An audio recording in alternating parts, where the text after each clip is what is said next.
Welcome to McPlum, simple solutions served daily. You'll begin by opening Chrome and loading the video you want to watch in a small window.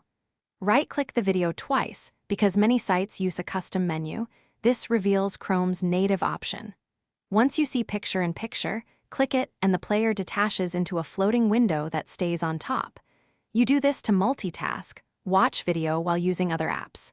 If the double right-click doesn't show pi-p, make sure the video isn't locked by site controls before continuing. Once the pi-p window is active, drag it to a comfortable corner so it doesn't block your work. Use the tiny controls, play, pause, and close, to manage playback without returning to the tab. This saves time and preserves focus. You can resize the window on platforms that support it, and on some systems, keyboard shortcuts control play/pause.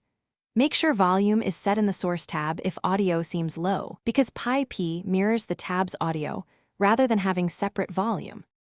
To finish, return to the original tab when you need to change quality, captions, or switch videos. Pi-p remains active until you close it. Click the pi-p close button or stop the video in the tab, both end playback. If pi-p isn't working, try disabling extensions that modify video elements, clear site data, or update Chrome.